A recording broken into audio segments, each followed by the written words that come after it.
오늘의 플러스, 트럼프 대통령이 던지는 경제의 변수 어떻게 대처해야 할지 알아봅니다. 이선엽 AFW 파트너스 대표 모셨습니다. 어서 예, 오세요. 안녕하십니까.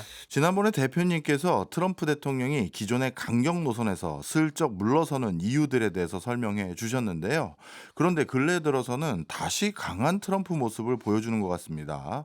그 배경이 뭘까요? 예, 그렇습니다. 트럼프 대통령이 일단 4월에 네. 관세를 부과하고 그 뒤로 좀 많이 물러섰잖아요. 네. 그죠? 그 관세 부과와 관련해서 시장이 굉장히 큰 요동을 쳤고 그래서 많이 물러나면서 별명이 타코, 음. 뭐 트럼프 얼웨이스, 뭐 치킨 아웃해서 이런 별명도 붙었었는데 뭔가 전열을 가다듬고 음. 다시 특유의 어떤 그걸 찾은 거라고 보시면 될 것 같은데요. 아. 4월하고 조금 다른 게 있었던 게 뭐냐면 예. 4월에는 모든 국가 모든 품목에 대해서 관세를 크게 부과를 했어요. 예. 그러다 보면 미국에선 굉장히 많은 우려가 있을 수 있잖아요. 근데 이번엔 보시면 핵심적인 부분과 관련해서 일단 첫 번째는 중국과 베트남이 빠졌어요. 네. 여기는 이제 미국의 생필품을 공급해 주는 국가들인데 네. 중국은 이미 아시는 것처럼 여기서 또 90일 기회가 됐고 예. 또 베트남과는 제일 먼저 우리가 알고 있는 통상 협정을 맺었기 때문에 네. 나름대로 이제 생필품과 관련된 우려는 조금 낮춘 상황에서 각계 전투를 시작한 거죠. 그죠? 각계 교파 네. 국가별로. 그래서 트럼프가 가장 잘하는 협상 그것도 1대1 대화 이런 것들과 관련해서 우리 보통 경제학용어로 재수의 딜레마라고 하잖아요. 네. 그렇죠? 그래서 각 국가별로 내가 먼저 끌려 들어갔는데 내가 혹시 적게 부르면 어떡하지? 이런 불안감들을 이용을 해서 일단 일본부터 협상을 했고 일본이 사실 잘못된 협상을 한 거죠.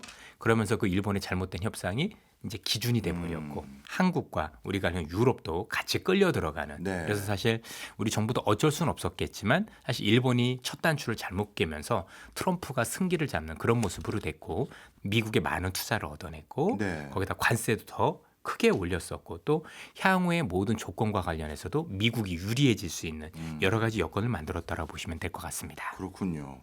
아, 이거 결과적으로 우방에게 너무 가혹한 것 같아요. 맞습니다.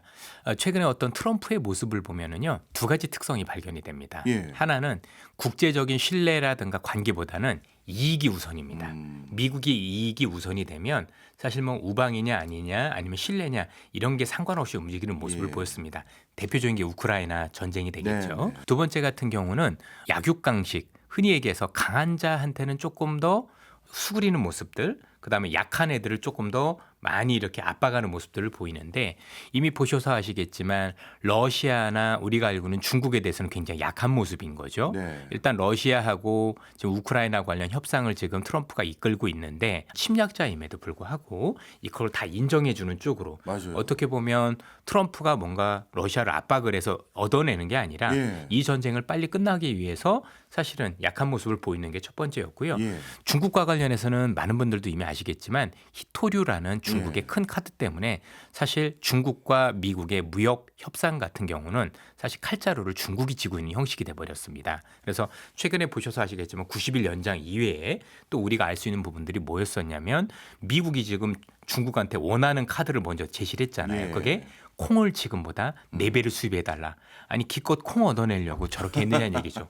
원래 미국이 중국에 그 콩을 그만큼 수출했었어요. 예. 근데 싸우면서 중국이 브라질로 돌렸었던 건데 해봤자 사실 되는 게 없죠. 그런 거에 비해서 또 미국은 뺏긴 게 뭐냐면 H20이라고 불리는 엔비디아 칩을 수출 중단했던 걸 풀린 거라고 생각해 보면 되는 거니까 네. 잘 생각해 보면 현재 더 강하게 나갔던 중국과 러시아와 관련해서는 우리가 알고 있는 트럼프가 힘을 발휘하지 못하고 오히려 수세에 몰리는 모습을 보였고 오히려 신뢰를 가지고 있었던 우방국들 한국이나 중국이나 유럽 같은 경우는 정말 좀 너무하다 싶을 정도로 무역 협상에서 많이 몰아붙였죠. 그 결과 조금 이제 속이 부글부글 끓는 이런 협정이 됐었다라고 보시면 될 것 같습니다. 네. 이렇게 되면요, 결국 동맹국들과의 신뢰를 잃어버리는 이런 행보까지 이어질 것 같아서 나중에 미국이 오히려 부메랑이 돼서 해가 되는 행위를 하고 있는 거 아닌가요? 실제로 그럴 가능성이 높다라고 예. 보여집니다. 왜냐하면 지금이야 트럼프가 굉장히 건재하니까 이런 모습을 많이 보이지만 트럼프가 만약에 물러난 이후에도 이런 것들이 유지가 될 수 있을 것이냐 일단 네. 두 가지 측면에서인데 첫 번째는 현재 트럼프가 각국하고 맺은 것 자체가 협정이 아니라는 게 중요합니다. 네. 협정은 아시겠지만 국가 간에 약속을 하고 그걸 의회에서 비준해 주는 걸 협정이라고 하고 예. 트럼프가 한 건 딜이죠. 네. 그렇죠? 합의를 했단 말이에요. 네. 이 합의는 언제든지 바꿀 수 있는 거지 않습니까?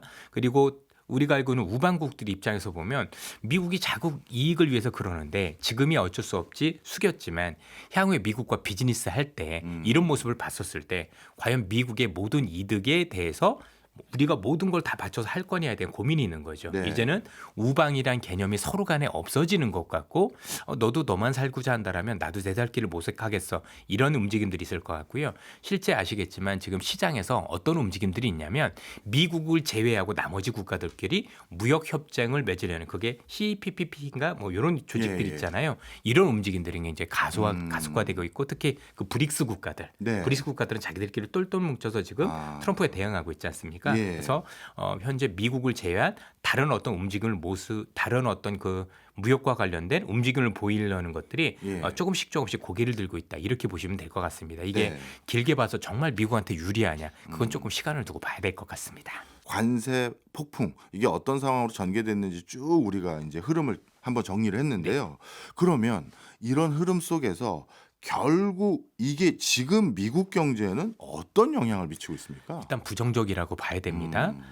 관세에 대한 충격이 있을 거고 긍정적인 요인이 있을 건데 우선 미국에서 자랑하고 있는 건 이렇게 관세를 걷게 되면 네. 올해 연말 기준으로 4천억 달러의 관세 수입이 있을 거니 재정 적자와 관련해서 일정 부분 충당할 수 있을 거다라는 긍정론을 스콧 베센트 재무장관이 취하고 있습니다. 네. 반면에 지금 최근에 이제 실적을 발표했던 월마트가 공식적으로 얘기했죠. 네. 관세에 대한 부정적인 영향이 드디어 나타나기 시작을 했다. 그리고 시간이 흐를수록 우리는 이것을 어떻게 소비자한테 전가해야 될 것인가에 대한 고민을 하고 있다라고 하고 그 영향은 앞으로 커질 거다라고 얘기를 한 거죠. 예. 그럼 조금 우리가 객관적으로 놓고 볼게요.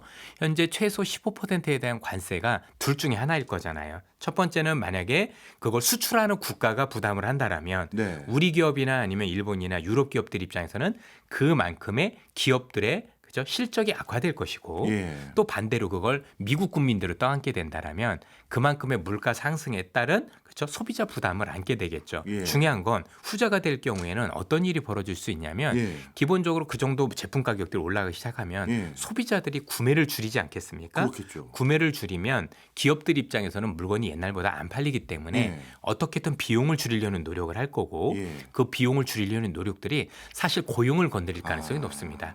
좀 사람을 좀 내보내 볼까? 예. 아니면 덜 뽑아 볼까? 이렇게 나타날 수 있을 것 같고요. 예. 그런 것들이 아마 하반기에 본격화되지 않을까 싶고 최근에 이미 아시겠지만 미국에서 9월에 금리를 내리느냐 안 내리나 얘기를 하는데 네. 이게 사실 많은 경제학자분들은 인플레이션 가지고 얘기를 하시지만 네. 연준은 드디어 후자를 가지고 얘기하기 시작했어요. 그래 맞아. 물가는 영향이 있는 건 맞는데 이로 인해서 만약에 기업들이 고용을 줄이기 시작해서 예. 혹시 수요 둔화에 따른 경기 둔화 우려가 커진다라면 네. 내려야 되는 거 아니야라는 얘기가 본격적으로 나온 걸 보면 예. 관세에 대한 피해를 이제부터 본격적으로 그거를 이제 경기 측면에서 얘기하기 시작했다. 네. 이렇게 보셔도 될 것 같습니다. 네. 그렇다면 미국의 전반적인 경기 상황이 올해 또는 내년에 좀 부정적으로 흐를 가능성이 있다. 이렇게 저희가 단정 지어도 될까요? 그렇진 않을 것 같은데요. 일단 이로 인해서 벌어지는 일들 중에서 분명히 경기가 일정 수준 현재보다는 둔화되는 거는 피할 수 없을 거라고 네. 생각을 합니다. 그럼 과연 이런 것들이 과연 경기 침체로 이어질 수 있느냐 여부가 되게 중요해 보이는데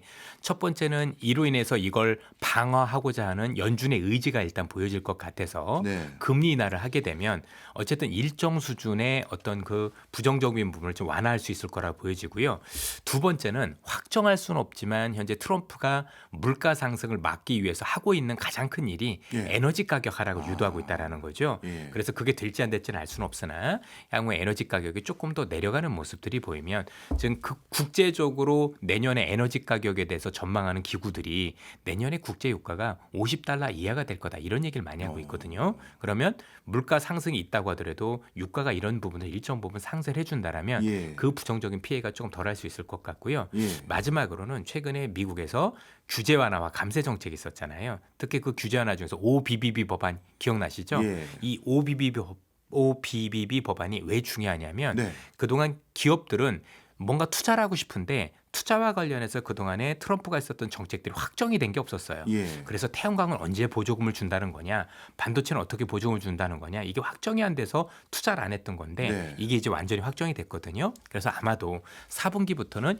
이것과 관련해서 미국의 투자가 다시 본격화될 가능성이 높아 보여요. 예. 그래서 일시적인 경기 하강 이후에 다시 연말로 갈수록 경기가 재반등하는 모습을 보일 가능성이 높다라고 보여집니다. 네.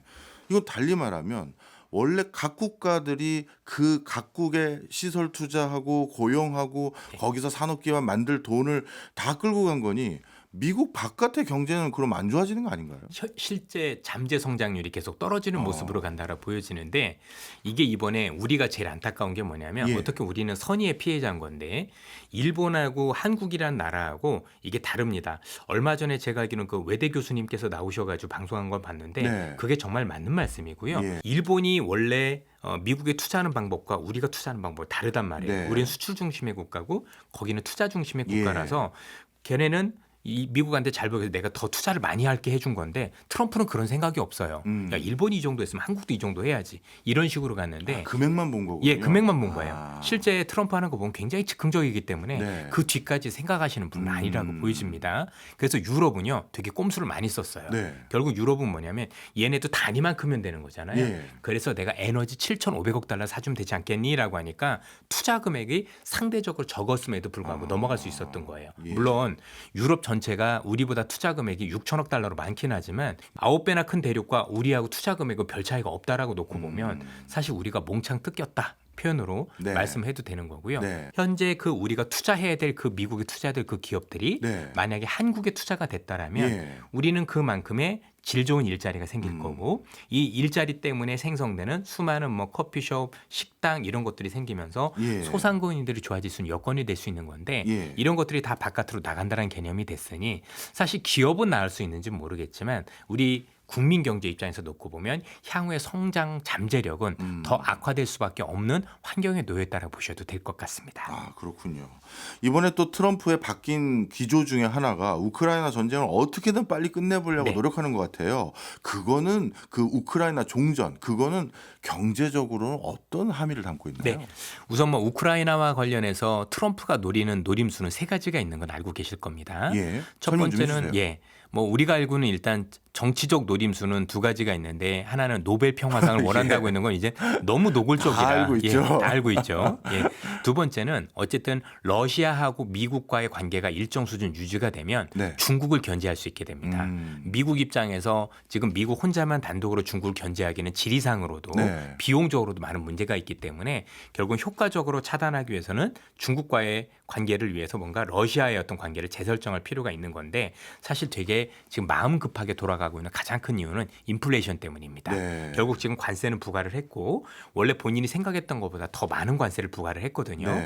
말이 15%지 이게 실효 관세로 보면 아시겠지만 18% 정도 나온다라고 지금 시장에서 얘기를 하는데 이게 적은 관세가 아니고 그럼 미국은 원래 이 관세에 대한 부분을 어떻게 완화할 거냐에 대한 고민을 에너지 가격 하락으로 초점을 맞췄단 말이에요. 네. 그러면 이 에너지 가격 하락이 되려면 러시아와 우크라이나 전쟁 빨리 종식을 시키고 네. 이로 인해서 시장에서 러시아가 에너지 공급원으로 또 작용을 하면 네. 에너지에 대한 공급 과잉 이로 인해서 유가를 빨리 끌어내리고자 하는 게 왜냐하면 예. 지금 앞서도 말씀드렸지만 우리가 알고 있는 월마트가 이미 이 영향이 시작됐다라고 하면 예. 하루라도 빨리 이 전쟁을 끝내줘야 그래야 되네. 저 부정적 영향이 완충이 될 텐데 예. 이게 늘어지면 늘어질수록 트럼프 입장에서는 굉장히 곤란해지거나 네. 아니면 트럼프가 생각하지 못한 방향으로 이를 수 있기 때문에 최근에 트럼프가 더 서두르는 모습을 보이고 있다 이렇게 보셔도 될 것 같습니다. 그렇네요. 이게 미국 물가에도 아주 지대한 영향이 있는 변수였군요. 그다음에 중국과 좀 가까이 지냈던 대표적인 브릭스 국가인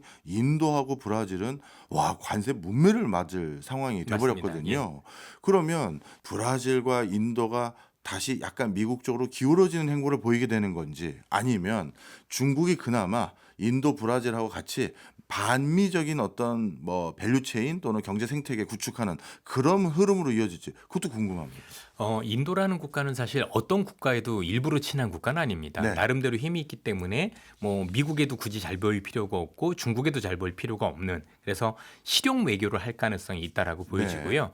어쨌든 간에 미국이 저런다라고 해서 무조건 끌려만은 다니진 않을 것 같아요. 그렇다고 일부러 반미를 형성을 하고 이럴 정도까지는 아니다라고 네. 보시면 될 것 같은데 어쨌든 이로 인해서 우리가 볼 수 있었던 부분들은 이전에 있었던 브릭스 국가들의 어떤 결속력은 훨씬 더 강해지는 것은 네. 우리가 막을 수는 없는 것 같고 네. 현재 트럼프가 생각했던 의도와는 다르게 올라가죠. 왜 이들 국가는 지금 버티잖아요. 네네. 너도 해봐, 나도 힘이 있어. 네. 라는 걸 보여주고 있다라고 보시면 네. 우리가 생각했던 트럼프 의도대로만 100%될 것 같지는 않다. 이렇게 알겠습니다. 보셔도 되겠습니다.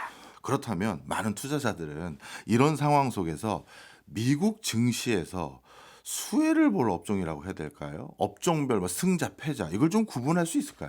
아직까지는 승자라고 얘기하기는 어려운 게 만약에 미국에 많은 투자를 얻어냈다라고 보면 네. 그 투자와 관련된 기업들이 전부 다 외국 기업들이잖아요. 그렇죠. 그러니까 미국 기업들이 받는 수혜는 생각보다 크진 않을 수 있다고 보여지는 거고 그럼 어떤 기업들이 나중에 수혜를 볼 수 있느냐? 내수 기업이라고 보시면 예. 오히려 나은 것 같아요. 그렇죠? 미국에 수많은 일자리들이 생긴다고 생각을 하면 그 일자리 때문에 파생될 수 있는 여러 가지 것들. 일단 현재로서는 인프라가 제일 크죠. 네. 그렇죠. 어쨌든 미국에 그런 공장들이 지어질 거면 더 많은 전력 인프라, 예. 더 많은 도로 인프라 이런 것들이 많이 생길 거고 그 이후에 미국에 많은 일자리들이 생성됐었을 때 생길 수 있는 여러 어떤 미국의 중소기업들의 어떤 경쟁력 이게 사실 가장 크다라고 봐야 되지 않을까 싶네요. 네. 그럼 좀 어려워질 업종도 혹시 있을까요?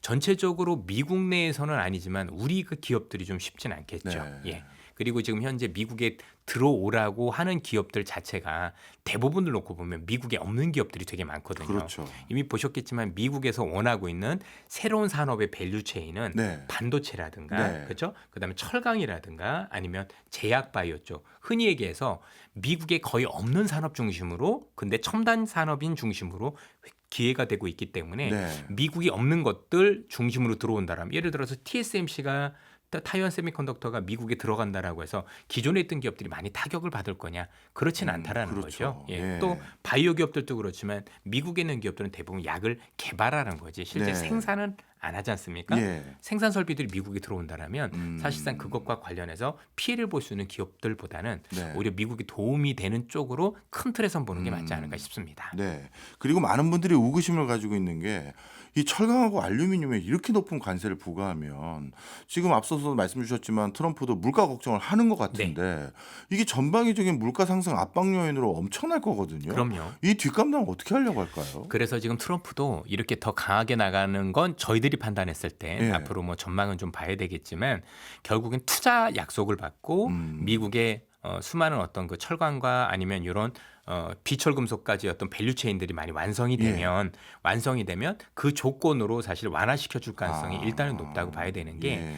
이번에 보셨겠지만 이 브릭스 국가들의 힘의 가장 큰 건 뭐겠습니까? 우리가 알는 원자재잖아요. 그렇죠. 그런데 미국에는 원자재와 관련해서 정제할 수 있는 시설이 굉장히 약합니다. 예. 예를 들면 구리 재련 네. 아니면 아연도 네. 그렇죠 마찬가지인 거고 히토류 마찬가지였었던 네. 거고요. 그래서 결국엔 뭔가 자동차도 그렇고 반도체도 그렇고 여러 가지 산업들을 아우르게 되려면 사실 이런 원자재 관련해서 원활한 수급 여건이 마련이 돼야 되는데 그게 없으면 미국 공장에 들어가도 의미가 없거든요. 네. 그래서 일단 기초부터 먼저 탄탄히 해주겠다라고 얘기를 하는 거고 이 이면에는 우리나라든 아니면 일본이든 먼저 내가 투자를 많이 해준다라고 하면 그게 투자가 일정 부분 약속이 다 되고 그게 어느 정도 된다라고 봤었을 때 사실 이걸 철회할 수 있는 그런 정책으로 가는 것 같아요. 지금 안 하는 철회를 못하는 이유는 아직 그런 것들이 가시화되지는 않았잖아요. 네. 그래서 이미 아시겠지만 일본 같은 경우는 그래서 US 스틸을 인수하는 네. 그런 방법을 쓴다든가 아니면 우리나라 같은 경우도 아마 현대저철이 제가 미국에 공장 짓기로 예. 한 걸로 알고 있고 이번에 고려아연 같은 경우도 또 이번에 그 미국의 한미협상단에 가는 이유도 그와 연관이 있다라고 예. 판단이 들더라고요. 그래서 많은 기업들이 미국에 들어가서 이 정도면 됐어라고 했었을 때는 그 관세 부과를 이제 철회시켜 줄 가능성도 높죠. 다만 조건부입니다. 예. 반드시 미국에 내가 공장을 짓겠어. 짓는다. 이런 거 있을 때. 사실 앞서서 여러 가지 경제적인 불확실성 리스크 점검해 주셨는데요. 그럼에도 불구하고 주식이 그래도 좀 달려갔던 이유는 여러 테마가 있습니다만 그래도 그 중심에 AI 그리고 AI와 관련된 회사들 또 뭐 에너지 전력도 뭐 관련인 거라고 봤을 때요. 이런 느낌이 많았어요. 그런데 정작 이 와중에 오픈 AI의 샘 알트먼이 최근에는 이거 AI 버블 뭐 이런 표현을 해서 간담 서늘하게 하고 있는데 이건 어떻게 바라봐야 됩니까? 사실 샘 올트먼이라는 사람이 되게 도덕적으로 바른 사람은 아니지 않습니까? 예. 욕심도 되게 많고 그래서 같이 사업했던 분들이 떨어져 나갈 정도로 그 중에 하나가 일론 머스크였었고 네. 아니면 제프리 힌튼 교수라든가 네. 여러분들이 떨어져 나간 거 보면 하여튼 샘 알트만이라는 사람이 뭐 기술적으로는 되게 능력 있는 사람인 건 보이지만 사업적으로나 아니면 사실 인간적으로는 참 안타까운 사람이다 이렇게 볼 수가 있을 것 같은데 지금 시장에서는 이 친구가 이렇게 말한 거에 대해서 결국은 후발주자들에 대한 투자를 끊고 그로 인해서 자기 쪽으로 뭔가 투자가 몰릴 수 있게 하는 어떤 그런 방편이 아니겠느냐는 얘기들이 미국에서 되게 많이 들리고 있다라고 보시면 될 것 예. 같습니다.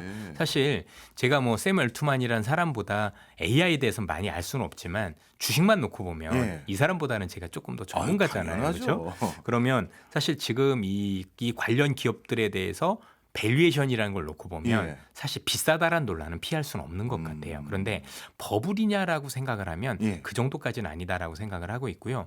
더 중요한 건 AI가 앞으로 여기서 성장이 멈출 거냐가 핵심인 것 같아요. 예. 그렇죠? 뭐 AI는 이 정도면 더 이상 성능 개선이 안 되고 아무것도 안 된다라면 충분히 누가 봐도 버블이라고 얘기를 할 수는 있겠지만 지금 이제 메타라는 기업이라든가 다른 기업들 보면 지금 얘기 나오고 있는 것들이 뭐냐면 조만간 이것들이 강화 학습을 통해서 이제 사람하고 똑같이 생각할 수 있는 지능이 있는 초지능, 그죠? 네. 보통 AGI라고 표현을 네. 하는데 여기에 조만간 이를 수 있다는 얘기들이 되게 많이 나오고 있단 말이에요. 그러면 생각보다 우리가 생각하는 것보다 훨씬 더 강하게 AI에 대한 모멘텀이 확보가 될 수 있다라고도 판단할 수 있을 것 같고 네. 또 하나는 많은 분들이 놓치고 있는 것들이 뭐냐면 저도 이제 얼마 전에 중국에 로봇 박람회를 이렇게 달아왔지만 지금 이 로봇이 발전되는 게 사실 AI 때문인 거잖아요. 그렇죠. 기계를 만드는 게 중요한 게 아니라 이 로봇이 사람의 말을 알아듣고 행동할 수 있으면 AI가 되는 건데 네. 향후에 이 AI가 발전함으로 인해서 생각보다 많은 응용 분야들이 생긴다라면 네. 이거를 지금 당장 버블이라고 얘기할 수는 아니다라는 거죠. 왜냐하면 저는 99년에 이제 매니저로서 이제 시장에 있었었는데 네. 그때 닷컴 버블을 겪어봤거든요. 예. 그때는 정말 실체가 없었어요. 아. 그냥 기대만 있고 이렇게 될 거야라는 드림을 가지고 주가를 예. 많이 올렸다라면 지금은 그런 모습은 아니지 않습니까? 음. 이미 지금 많은 시청자분들도 이미 쓰고 계시잖아요. 예, 그렇죠. 활용하고 있고 예. 돈을 내고 계신 것도 있고 예. 물론 투자에 비해서 우리가 안 했다라는 것뿐인 건데 향후에 뭔가 이 성능 개선이나 이런 것들도 응용 분야가 많이 늘어난다라고 보면 이 논란은 제가 볼 때는 결국엔 없어지지 않을까라는 생각이 들고요. 그래서 뭐 주식적으로만 놓고 보면 비싸다라는 데는 동일하지만 뭐 완전히 버블이어서 지금 여기서 끝이다라고 얘기하는 건 제가 볼 때 너무 빠른 논의가 아니겠느냐 이런 말씀을 드리고 싶습니다. 사실 AI가 한 번 더 붐을 타려면 피지컬 AI라고 불리우는 로봇 이게 이제 본격화되기 시작해야 되는데 어떤 분들은 올해부터 내년까지가 원년이 될 것이다 이런 분들도 계시고 또 아니다 그것도 좀 갈 길 멀다 이런 의견도 있어요. 근데 대표님은 그 데스크에 앉아만 계신 분이 아니라 현장을 직접 네, 답사하고 맞습니다. 보고 오시는 분들이잖아요. 중국도 가보셨고 많은 로봇 관련도 보셨는데 느낌 어떻습니까? 제가 이제 미국도 가봤고 중국도 가봤고 상호 비교를 다 해보면은요. 예. 생각보다 빨라지는 것 같아요. 어. 그러니까 우리가 1년 전에 봤을 때 로봇하고 지금하고 로봇이 너무 달라요. 1년 만에요? 예, 발전 속도가 엄청납니다. 예. 예를 들어서 이번에 중국 같은 경우는 로봇 박람회에서 A, B, C관이 있었는데 A관은 말 그대로 휴머노로이드가 이 정도까지 발전했습니다라는 걸 보여준 건데 예. 사실 그것만 놓고 보면 당장 빠르게 되겠는데라고 하긴 쉽진 않았는데요. 예. B관에서 예. 나름대로 응용 분야가 되게 많았어요. 그래서 예를 들어서 공장 같은 경우는 예. 바닥이 되게 평평하잖아요. 예. 여기는 로봇이 다리가 굳이 있을 필요는 없거든요. 그렇죠. 바퀴만 해도 충분하단 말이에요. 그렇죠? 그렇게 해서 활용하는 모습들을 놓고 보면 대단하다고 봤고 아. 가정용 로봇 보면 되게 놀라웠어요. 예. 일부 로봇 같은 경우는 가정용 로봇인데 커피를 타는데 예. 이렇게 갈아서 예. 커피를 내리고 하는데 실제로 제가 그걸 봤거든요. 예. 놀랐어요. 와 잘하네. 와, 라고 할 바리스타 정도로. 같이? 바리스타처럼 와. 되게 자연스러워요. 예. 그리고 C관에서는 중국의 어떤 그 관련 기업들 예. 부품 밸류체인이었는데요. 다 보니까 미국의 로봇 기업들이 거기서 부품을 가져가더라고요. 아. 써 있어요. 여기는 엔비디아하고 협력사, 여기는 테슬라 협력사 이런 것들이 다 써 있어요. 예. 그리고 저희들이 이걸 다 만져볼 수 있거든요. 예, 예. 진짜 정교하게 잘 만들었다는 얘기죠. 이렇게 놓고 보면 일단은 아마 시장에서는 내년 정도부터는 일부 투입이 가능할 거라고 보는데 네. 여기서 주가는 조금 다른 게 있어요. 네. 생활 속에서는 내가 생각하는 것보다는 조금 뒤에 갈 수 있는데 예. 만약에 이게 실전 투입 시작되기 시작하면 네. 시장 그 10년 뒤를 먼저 반영을 해요. 그죠? 주가가 먼저 야, 뛰는군요. 그렇죠. 그러네요. 이렇게 되면 사람이 많이 필요 없겠는데 예. 이런 식으로 돼서 반영을 할 수도 있기 때문에 일단 음. 주가 측면과 산업이 발전하는 측면을 달리 보실 필요가 있고 네. 특히 내년에 모멘텀이 되게 큰 게 있는 게 네. 내년에 올림픽 있는 거 알고 계시죠? 하계 예. 올림픽. LA 올림픽 예. 여기 성화 봉송 주자가 로봇이거든요. 아, 그렇죠? 그래요? 예. 그럼 로봇이 우리는 역사적으로 처음으로 성화 봉송을 하는 것을 보실 수 있을 것 같고 예. 그렇게 된다라면 시장에서는 또 다른 인식을 가질 수가 있는 거죠. 그렇네요. 네. 말씀을 듣고 보니까 샘 올트먼이 AI 버블이라는 얘기가 그 가당치 않는 느낌도 많이 있군요. 그렇죠. 예. 그러면 자연스럽게 또 질문이 이어질 수밖에 없는 게요. 그 로봇들 분명 제일 먼저 투입될 곳이 제조 현장일 것 같은 느낌도 많습니다. 네. 또 서비스 현장일 것도 같고요. 그렇다면 생산 네트워크 또 생산 밸류체인 이런 것들의 큰 재편도 곧 이어질 수도 있겠네요. 가능성이 높다라고 보여지는 게 현재 이걸 일부 지금 벌써 활용하는 기업들 BMW도 그렇고 예. 현대차 미국 공장도 그렇고 이런 것들 일부 활용하기 시작을 했는데 네. 이미 새로 지어진 공장들 보면 원래 있었던 공장에 비해서 그 채용 인원이 정말 획기적으로 줄어들고 있는 모습들이 많이 보입니다. 그럼 이제 똑같은 어떤 그 자동차를 생산한다고 했을 때 비용적인 측면에서 예. 지금 오른 관세를 충분히 아우르고도 남을 수 있는 정도의 생산력을 가질 수 있는 게 굉장히 중요하다라고 봐야 될 것 같고요. 그렇네요. 더 중요한 건 만약에 혹시 로봇이 이렇게 더 생산에 대해서 조금 더 투입이 되게 되면 예. 이 친구들은 쉬지를 않잖아요. 네. 휴가도 안 갈 거고 잠도 안 잘 거고 먹지도 않을 거기 때문에 그렇죠. 로봇 세대 가지고 만약에 돌리기 시작하면 네. 공장이 24시간 풀가동도 가능을 해요. 그렇네요. 그러면 정말 생각했던 것보다 단가 내려가는 속도가 음. 그러니까 많은 분들이 생각하시는 게 야 AI를 가지고 이렇게 큰 돈을 벌 수 있어라는 것만 생각하시는데요. 예. 기존에 있던 산업들이 이걸 통해서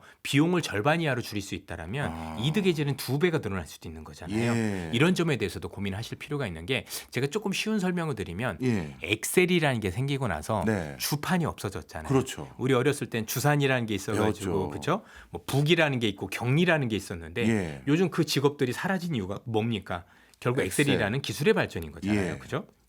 그렇게 놓고 보면 이런 생산성을 여기서도 기대할 수 있겠다. 이렇게 조금 응용시키셔도 될 것 같습니다. 네. 방금 말씀드린 거 딱 다 듣고 보니까 오히려 간세로 우리나라 내부에 공장이 있었던 게 가격적인 불이익이 있을까 봐 미국행을 선택한 많은 기업들이 빨리 로봇도 좀 도입하고 그런 걸로 좀 가격이나 방책을 찾아서 국내에서 더 생산했으면 좋겠다 하는 생각도 들긴 하는데 저도 그게 좀 아쉽습니다. 예, 예. 자, 그런데 지금 이런 논의들 하는 과정에서 곧 이제 우리 한미 간의 정상회담이 있을 네, 예정입니다. 그런데 그 사이에 또 트럼프 대통령이 황당한 얘기를 또 하셨어요. 그렇죠. 예. 삼성전자 지분보 달라고 하는 얘기인데 무슨 맥락에 어떤 내용이고 어떻게 받아들여야 되는지 설명 좀 해주세요. 우선 TSMC는 거부를 했고요. 네. 결국에 이 조건이 뭐냐면 지금 미국에서 반도체 공장을 좀 보조금을 주잖아요. 네. 그 보조금만큼 지분을 달라는 얘기입니다. 그럼 일단 첫 번째는 보조금만큼 지분을 주게 되면 보조금을 받는 게 아닌 거죠. 그렇죠. 예, 공짜가 아니라 그냥 지분만 넘기는 셈이 되는데 삼성전자를 비롯한 기업들이 이걸 받아들일 가능성은 매우 낮습니다. 물론 네. 결과를 봐야 되겠지만 지분을 내준다는 건 함부로 할 수 있는 일이 아닌 게 네. 결국 트럼프가 원하는 건 미국에 있는 반도체 밸류 체인을 국가의 통제하에 두겠다라는 의미를 가장 크게 가지고 있는 거고 중국을 견제하는 수단 또 지분을 가지고 있으면 들여다볼 수 있고 간섭할 수 있고 모든 걸 열람할 수 있잖아요. 그렇죠. 그렇죠? 이로 인해서 미국의 원활한 반도체에 대한 어떤 밸류 체인에 대한 공급 또는 미국 기업들이 뭔가 경쟁력을 가질 수 있는 거 여건을 마련하고자 사실 우리 기업들에 대해서 이런 것들을 요구하고 있는 건데 네. 이거는 산업에 대한 기밀 이런 것들도 될 거고 개별 기업인데 미국 정부의 간섭을 받는다라는 건 그러니까요. 사실은 참 말이 안 되는 얘기잖아요. 그러니까요. 이건 이제 시장 흔히 얘기하는 자본주의를 완전히 무시하는 정책인 거고 네. 국가 자본주의 정책으로 가는 건데 굉장히 논란이 많다 보니까 지금 미국에서도 약간은 한 발 물러서는 그런 모습이라고 보여지는데 네. 너무 황당한 너무 나갔다 저희들이 그렇게 보셔도 될 것 같아요. 네. 예. 그런데 인텔에 대해서는 요구를 했던 방안을 인텔은 수용했다고 들었습니다. 인텔 같은 경우는 경쟁력이 없지 않습니까? 오히려 경쟁력이 없는 상황에서 국가 자본이 들어오고 예. 그로 인해서 만약에 들어왔었을 경우에 단순히 들어오는 게 아니라 향후에 미국 기업들 무조건 인텔한테 일정 부분 오더를 받아라고 할 수도 있는 거죠. 아. 요거 잘 보시면은요, 요 방법이 중국 방식이에요. 예. 잘 보시면 트럼프란 사람이 이렇게 할 수 있었던 배경이 뭐냐면 중국도 그렇게 했었기 때문이에요. 아. 그렇죠? 미국이라는 나라나 한국이라는 국가들 같은 경우는 어떻게 보면 글로벌 시장에서 굉장히 페어 플레이를 했었던 건데 네. 중국은 페어 플레이를 한 적이 없잖아요. 예. 그렇죠? 불공정하게 기업들한테 보조금 주고 국가 자본주의로 나갔는데 그럼 트럼프 입장에서는 그렇게 생각할 수 있죠. 야, 너만 해? 그렇게 불공정하면 나도 할 수 있어라는 네. 본보기 중에 하나인 거고 음. 결국 미국 기업을 키우기 위해서 좀 더 유리한 환경을 만들고 또 산업에 대한 통제권을 미국 정부가 가져가기 위한 그런 생각이었다는 점에서 굉장히 무서운 일이 벌어질 수 있다 이렇게 네. 보셔도 될 것 같아요. 지금 대표님 말씀 들어보니까요. 어떻게 보면 트럼프 대통령을 포함해서 미국 정부의 어떻게 보면 한결같은 목표는 드러난 것 같아요.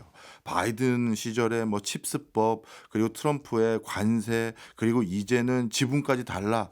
결국은 주요한 산업의 밸류체인을 미국 본토로 다 옮겨놓을 생각이구나 이런 생각이 드는데, 그렇다면 앞으로 우리나라 반도체라든가 뭐 자동차라든가 이런 여러 가지 미래 신산업들을 이끌 수 있는 분야는 점점 더 많은 게 산업 여건이 미국 본토로 갈 수밖에 없게 될까요? 이미 그렇게 된 게 예. 이번에 우리 한미 협상에서도 3,500억 달러의 약속이 예. 있었고 그중에서 마스가를 제외한다고 해도 적지 않은 기업들이 이미 현지 약속을 했었고요. 뭐 결과는 봐야 되겠지만 이번에 8월에 있은 한미 정상회담에서도 예. 지금 같이 가시는 대기업의 총수들 이런 모습을 보면 예. 추가적인 미국에 대한 투자의 약속 가능성이 되게 높다라고 봐야 됩니다. 아. 그렇죠? 그러니까 우리가 한국에 있으면서 협력할 게가 아니고 예. 내가 미국에 조금 더 투자를 해서 기여를 하겠습니다라고 얘기를 본다라면 예. 사실 우리 입장에서는 굉장히 경제 주름살이 조금씩 더 늘어날 수 있는. 그러니까 이 어떤 피해는 현재는 미중 간의 우리가 한미 간의 갈등 속에서 우리가 그건 당장 피할 수 있겠지만 네. 향후에 우리 경제에 대한 주름살과 관련해서는 계속해서 문제가 될 수 있는 소지가 있다라고 보셔야 될 것 같아요. 네. 그런데 현대차나 LG, 뭐 삼성 이런 글로벌 탑 티어의 회사들 같은 경우는 해외에 뭔가 법인 만들고 또 공장 더 지어도 나름대로 자금 능력, 인력이 있으니까 대응 능력이 있잖아요. 그런데 거기에 납품하는 중소기업들 갑자기 그 앵커 기업이 미국으로 가버리면 이 중소기업들은 같이 미국으로 가기도 부담될 텐데 이 영세한 중소기업은 어떻게 되죠? 이게 그래서 그 기업들도 되게 나뉠 거라고 생각을 하는데 예. 지금 너무 말씀 잘 주신 게 현재 반도체나 자동차가 가면 자동차하고 반도체만 가는 게 아니라 예. 그와 관련된 부품 업종들도 따라갈 수밖에 없다라고 보여지거든요. 네. 그럼 원래 미국이라는 국가가 너무 좋아져서 향후에 시장을 보고 자연스럽게 간다는 문제가 없지만 이건 어떻게 보면 억지로 이렇게 가는 격이 그렇죠. 돼버리잖아요. 예. 그래서 아마 그 기업들 중에서도 은근히 제가 볼 땐 도태되는 기업들이 많이 나올 수 있다라고 보여지고요. 왜냐하면 현대차 입장에서는 따라할 수 없는 기업까지 데리고 갈 수는 없을 거 아닙니까? 그렇네요. 그러면 나름대로 이제 또 다른 대안을 찾겠죠. 네. 그렇죠? 미국에 있는 기업이나 아니면 일본 기업들이 들어온다는 뭐 이런 식으로 해서 그래서 일부 기업들은 괜찮을 수 있겠지만 지금 우려하신 것처럼 네. 우리 기업들 중에서 생각보다 많은 부품이나 장비 기업들 입장에서는 예. 상당히 곤란한 일이 생길 수도 있을 가능성이 굉장히 높아 보입니다. 그러면 이런 장비 업체들 또 협력사들 같은 경우는 대부분 코스닥에 상장되어 있는 네. 회사들도 많고 한데 그러면 이 코스피와 코스닥의 흐름도 좀 달라지는 거 아닌가요? 지금도 현재 그런 현상들이 많이 벌어지고 있죠. 이번에도 뭐 여러 가지 정책이 있었을 때 네. 코스닥과 코스피 흐름이 많이 달랐지 않습니까? 어. 그래서 코스닥 시장 같은 경우에 경쟁력은 예. 앞으로도 좀 쉽지 않은 그렇지 않아도 이 기업들 같은 경우는 기술력 하나 가지고 어떻게 보면 시장을 바라보고 있는 기업들인데 네. 이렇게 마진 압박들이 많이 들어오면 많은 곤란함이 있을 수 있다고 보여지고요. 네. 또 하나는 어쨌든 이 원청 업체들 우리가 흔히 얘기하는 현대나 이런 기업들이 미국에 갔었을 때 지금 당장 모르지만 어쨌든 비용이 조금 더 올라갈 수 있는 예. 거잖아요. 그리고 그 비용을 우리가 하청업체한테 전가할 수밖에 없잖아요. 그렇죠? 그렇네요. 그런 영향도 저희들이 볼 때는 간과할 수는 없을 것 같아요. 네. 그걸 모조리 삼성하고 현대가 떠안을 수는 또 없거든요. 그렇겠죠. 그렇죠? 일정 부분 나누자 예, 하면 예. 쉽진 않은 것 같습니다. 네. 다른 산업 섹터도 한번 네. 살펴보겠습니다. 우리나라에 절대적으로 의존할 수밖에 없는 조선이라든가 그리고 우리나라의 비중이 커진 방산 그리고 원자력도 협력이 중요해질 것 같은데 이런 쪽 분야는 이번 정상회담에서 우리가 어떻게 읽어야 될까요? 이런 것들 같은 경우는 결국에는 산업적으로 보면 긍정적이라고는 봐야 되겠죠. 예. 어차피 미국이 없으니까 미국이 없는 거니까 우리의 힘을 빌려야 된다라는 건 예. 분명해 보이는데 약간의 걱정은 뭐냐면 기업들에 대한 걱정은 아닌데 네. 미국이 중국과의 관계 설정을 얘기할까 봐 조금 걱정이 된 거죠. 어떻게요? 뭐 예를 들면 방산 같은 경우 한다라면 중국과 우호 관계를 지속적으로 해야 되는 것은 경계를 내릴 수도 있잖아요. 그렇죠? 예. 우리 표현으로 엄마야 아빠야 결정해. 이럴 수도. 그러니까 이게 표현은 좀 잘못된 겁니다. 자, 우리 표현으로 해서 야, 이제 중국이야, 미국이야. 딱 어느 한쪽에 반드시 서. 이렇게 이제 요구할 수도 있는 거잖아요. 그렇네요. 그렇죠? 요게 제거해들이 볼 때는 가장 큰 문제인 게 지금 외교 쪽에서도 이것들을 되게 많이 걱정을 하는 것 같아요. 예. 한국이라는 나라는 되게 특수하게 경제적인 관점과 정치적인 관점이 굉장히 어려운 입장에 놓여 있는데 예. 이걸 한쪽에 딱 쓰라고 했었을 때 우리가 받을 수 있는 여러 가지 문제들이 있기 때문에 이걸 어떻게 극복을 하고 현명하게 할 거냐. 저는 이 여부가 굉장히 중요한 것 같습니다. 아, 그렇군요. 그렇다면 최근 조선, 방산, 원자력 이쪽 분야의 주식들이 조금 조정을 받고 있는 건 기대감을 가질 수 있는 것도 좀 일부는 있긴 있는데 이 조정받은 건 너무 많이 올랐다고 봐야 되나요? 사실 가장 많이 오른 게 1차적인 원인이었었고 예. 각각에 관련해서 업종들이 노이즈가 조금 있었습니다. 네. 예를 들어서 혹시 이번에 트럼프가 저희들이 전망하는 것처럼 뭔가 유의미하게 러시아 전쟁과 관련해서 휴전 같은 걸 이끌어내는 예. 게 어느 정도 가시화된다라면 예. 아무래도 방산이라는 업종들 같은 경우는 전쟁의 어떤 휴전 형태로 들어갔을 때 그 어떤 단기 모멘텀은 상실될 수 있는 부분들이 네, 있잖아요. 네. 그래서 조금 쉬어가는 모습들이 있었던 것 같고 네. 뭐 원전은 제가 굳이 말씀드리지 않아도 네. 지난 3일간에 굉장히 많은 어떤 노이즈들이 있었기 때문에 네. 사실 내렸었는데 이미 뭐 주가를 통해서 보셨겠지만 다들 다시 제자리를 찾아가는 예. 모습이라 어떤 큰 틀에서의 어떤 큰 흐름은 크게 뭐 변질이 되거나 아니면 훼손이 됐다라 보기엔 아직까지 이른 것 같습니다. 네. 자, 이렇게 쭉 이제 살펴보니까 이제 한미 간의 정상회담의 결과가 우리 증시에도 직간접적으로 영향을 미칠 수 있는 요소가 차고 넘치는 것 같습니다. 정상회담 결과적으로 우리에게 뭔가 더 많이 요구하는 흐름으로 가게 되겠죠? 그럼요. 그래서 지금 뭐 한간에서 놓고 보면은 야 이러다가 우리 혹 하나 붙여오는 거 아니냐라는 얘기를 했더니 예. 이제 관가 쪽에서는 그 정도면 다행 아니냐라고 우려할 아이고. 정도로 왜냐면 갑자기 우리 대통령을 불렀었을 때는 더 많은 걸 요구함일 거고 예. 트럼프의 특성상 작은 게 아니라 좀 더 큰 걸 요구할 네. 가능성이 높은데 우리 정부 입장에서는 그게 되게 곤란할 수밖에 없는 거지 않습니까? 그렇죠? 다 줄 수는 없는 거고 네. 그 과정 속에서 뭔가 우리가 뭔가 원활하게 뭐 악수하고 끝나고 웃고 끝나지 이런 모습은 아닐 가능성이 높다는 우려가 되게 큰 것 같습니다. 네. 이런 상황 속에서 우리 증시를 바라보는 시각이 요즘 또 크게 좀 다른 것 같아요. 우리 증시뿐만 아니라 경제죠. 네. 사실 경제가 어렵다 하지만 더 정확한 워딩은 어려운 게 아니라 양극화되는 것 같습니다. 그렇죠. 예. 어느 쪽은 진짜 돈이 잘 벌리는 여전히 괜찮은 지역들 또는 사람들이 있고 그렇지 않은 분들은 아 정말 이번인 진짜 힘드네요 이런 분으로 갈려가는데 이렇게 어떻게 보면 시장의 자금 여력이 양극화되고 있는 흐름은 증시라든가 투자 환경에서는 어떤 환경으로 이어지나요? 결국은 특정 종목의 쏠림으로 나타나고 아. 있습니다. 그래서 사실 이번에는 이제 정부의 정책 때문에 한번 지수가 약간은 올라온 부분이 있지만 예. 그 이전에 지수 움직임을 보시면 와 특정 업종 몇 개 빼놓고는 정말 다 내리는 예. 그런 현상들이 많이 나타났고요. 그래서 전체 경제가 붐업되고 있는 모습들이 아니라 특정 업종 지금 말씀 주신 것처럼 뭐 부동산도 서울 강남이나 아니면 일부 지역 빼놓고는 전부 다 어려운 모습들인 거잖아요. 이런 모습들이 연출되고 있는데 이게 큰 흐름이 바뀌기는 그렇게 쉽진 않은 것 같아요. 이게 네. 하루 이틀에 고착화된 모습도 아니고 참고로 최근에 지금 말씀 주신 이 양극화는 한국만의 문제는 아닙니다. 그렇죠. 글로벌적으로 미국도 아니면 중국도 많은 여러 가지 문제들이 있기 때문에 이게 쉽사리 해결될 조짐은 잘 안 보이고 앞으로의 경제의 모습이 이렇게 네. 특정 산업적으로 지속적으로 쏠리면서 나타나는 현상들이 지속되지 않을까 이런 우려가 좀 있습니다. 네.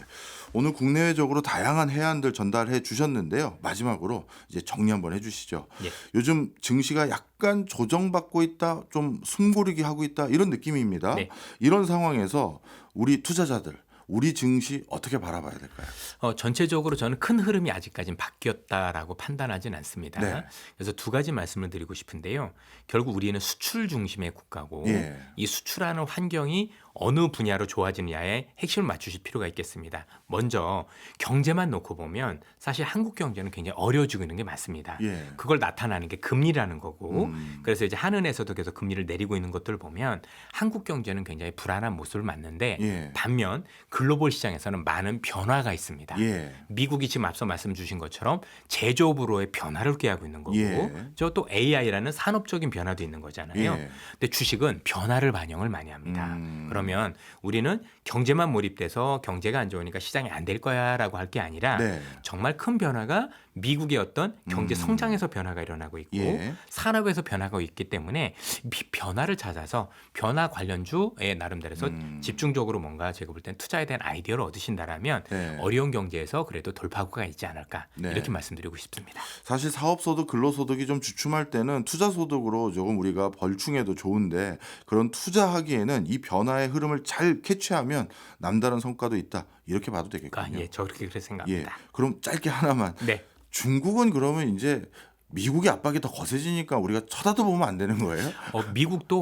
미국도 경제만 놓고 보면 썩 좋은 편은 아니에요. 예. 그런데 많은 분들이 인정하시는 게 어쨌든 잘하는 산업들이 많이 늘어나고 있는 건 네. 사실이잖아요. 그래서 미국, 중국 같은 경우도 경제와 지수가 따로 놀고 있는 모습들이 많이 보이고 있어서 사실 뭐 우리가 알고 있는 기업들만 놓고 보면 예. 정말 미국에 견줄 만한 그러니까 다들 똑같이 인정하시는 게 AI 누가 제일 잘해? 미국이요. 그다음 누구지? 중국이요. 로봇 누가 제일 잘해? 미국이요. 그다음 누구지? 중국이요. 예. 바이오 누가 제일 잘해? 이건 중국이 1위로 바뀌었어요. 오. 그래서 올해 나오고 있는 라이센스 아웃이라고 예. 그러죠. 그 정말 우리가 알고는 항암제라든가 이런 거에서 거의 세계 1위 독보적인 게 미국이 아니라 중국으로 바뀌었어요. 이야, 그랬군요. 이건 이제 중국에 있는 중국인들이 미국에 유학 갔다가 예. 뭐 하버드나 MIT나 갔다가 다 중국으로 돌아와서 기술을 했기 때문인 거고요. 저도 많이 놀랐습니다. 그래서 중국의 어떤 산업에 대한 경쟁력은 우리가 인정을 해야 될 것 같고 네. 그건 주가에 고스란히 반영되고 있다. 이렇게 보셔도 됩니다. 알겠습니다. 네. 급변하고 있는 국내외 경제 어떻게 읽으면 될지 오늘 속 시원한 풀이였던 것 같습니다.